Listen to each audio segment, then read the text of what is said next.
tinha acabado de voltar do Monte das Oliveiras.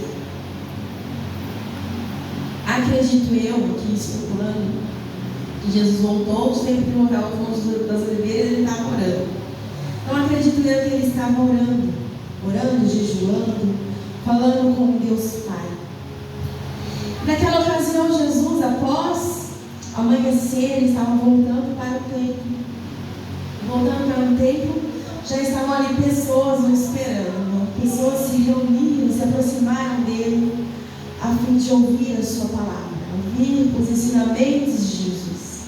Então, como de costume, Jesus se aproximou, as pessoas se aproximaram dele, aquela multidão se aproximou e Jesus começou a ensinar-lhes. Mas, como também de costume, lá vem eles, os fariseus, os escribas e os fariseus. Eles também estavam ali sempre à espreita, esperando o momento oportuno para poder atacar Jesus, para poder provar ele. Então eles estavam ali, mas eles já tinham um plano. Qual era esse plano? Eles trouxeram uma mulher. Uma mulher que ela foi encontrada, apanhada, digamos assim, ela foi pega no pulo, cometendo adultério. Então eles trazem essa mulher diante de Jesus para que eles pudessem ter um pretexto, para então ter algo que eles pudessem o acusar. E nós acabamos de ler aqui que eles usaram da lei, do conhecimento que eles tinham, eles eram conhecedores da lei. E o que a lei dizia para eles? Assim como eles explanaram para Jesus: olha, se você é judeu, você é um mestre, você é conhecedor da lei, e a lei de Moisés diz que aqueles que foram apanhados em adultério, o que vai acontecer com eles? Devem ser mortos, devem ser apedrejados. Nós temos que entender o contexto dessa narrativa, dessa cena. Nós temos que entender aquilo que o judeu acreditava. Porque o que ele acreditava? Na lei. O que era a lei? Era aquilo que regia os seus costumes, a sua vivência religiosa, as suas vidas. A lei regia a vida do judeu. E a lei foi dada por Deus a Moisés. Então não era a lei de Moisés, era a lei de Deus dada a Moisés para conduzir o povo. E eles criam e creem até hoje piamente nisso. Por quê? A lei foi dada a Moisés, foi dada exatamente por Deus. Deus, a palavra diz que Deus escreveu com o seu dedo nas tábuas da lei. Então aquilo regia e rege o povo judeu até os dias de hoje. Então, quando Deus entregou aquelas leis a Moisés, os 10 mandamentos que todos nós conhecemos, lá em Êxodo 20, está dizendo assim: não adulterarás. E mais para frente, quando nós lemos em Levítico, também no capítulo 20, a partir do verso 10, diz assim: o homem que cometer adultério com uma mulher do seu próximo deverá morrer, tanto ele quanto a sua cúmplice. Então não havia um meio termo, não havia uma forma de escapar daquilo.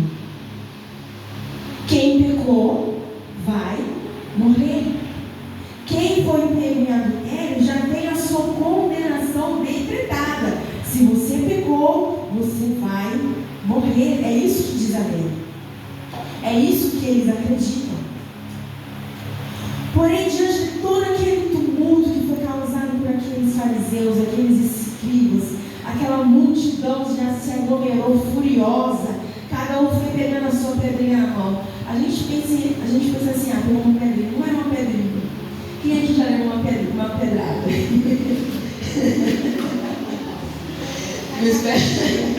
Eu conheço umas histórias aí, não vou citar o nome. Já vi uma de pedrada. Deve ter doído muito. Mas enfim, teve uma ocasião que eu vivi na escola, ainda quando eu era mocinha. Eu estudava, eu trabalhava durante o dia e à noite eu estudava. E eu saía da escola já, era umas 10h30 da noite, e aquela multidão de alunos, aquela molecada subindo para pegar o ônibus, que ficava lá na pracinha, aqui perto. E nesse caminho da pracinha, tinha um estacionamento que era forrado todas de pedras, aquelas pedrinhas que utilizaram na construção. E os meninos, para brincar, começaram a pegar pedrinhas e tacar na gente. Tacava pedrinha. Só que eles não contavam que lá tinha uma menina muito nervosa, que nós chamávamos ela de mineirinha, ela era mineira. Aquela mineirinha enfiou a mão nas pedras.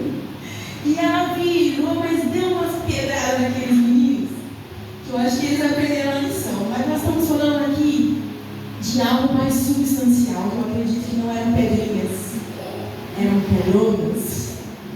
Estava ali toda aquela multidão reunida, já alvoroçada. Agora que nós vamos tacar a pedra nessa mulher, ela é pecadora. Nós vamos pegar nossas pedras, acredito que eles pegavam um tijolão. Já estavam lá com as pedrinhas dele, já se preparando para pegar força, para pegar o impulso, para tacar as pedras. Eu imagino, não sei você, mas quando eu começo a ler essa palavra, eu começo a imaginar também. Eu começo a imaginar, ó pedrinha, ó, porque pedrinha tá dando balão em mim. Eu começo a imaginar a situação que se encontrou aquela mulher. Pense você, que momento angustiante aquela mulher começou a viver. Ela foi pega em adultério, ela foi pega cometendo um crime para aquela comunidade judaica. E ela já estava ali com a morte dela decretada. Ela foi posta diante de Jesus. Jesus estava sentado, assim como nós acabamos de ler, escrevendo com o dedo na terra, e rodeada por uma multidão, já com as pedras na mão para atacar nela, para que ela fosse, para se cumprisse, né? Aquele julgamento, porque foi um julgamento que aconteceu ali. Aqueles homens que estavam ali, estavam lá julgando. Imagine um momento de angústia. Você está ali, sozinha, ou sozinho, uma multidão alvoroçada gritando: você é pecador, você é pecador, você é pecador, você tem que morrer, você tem que morrer. E Jesus estava ali, sentado, escrevendo na terra com o dedo, ouvindo todas aquelas acusações por parte dos fariseus, por parte da multidão, e ele estava ali como se nada estivesse acontecendo. Imagine você colocado diante de um juiz, estão todos os acusadores lá te acusando, e o seu advogado que deveria te defender fica em silêncio. Imagine um momento de angústia que aquela mulher estava vivendo. Aquela multidão alvoroçada, querendo cumprir assim o julgamento, querendo tacar a pedra. Porém, eles não contavam com algo que Jesus disse quando ele se levantou. Vocês estão aí todos acusando essa mulher. Todos já estão com as suas pedras postas nas suas mãos, apontadas para ela. Mas aquele dentre vocês que não tem pecado nenhum, atire a primeira pedra. Eu acredito que a partir daquela fala de Jesus, aquela multidão que estava alvoroçada já começou a ficar em silêncio. Acredito eu que foi um silêncio avassalador.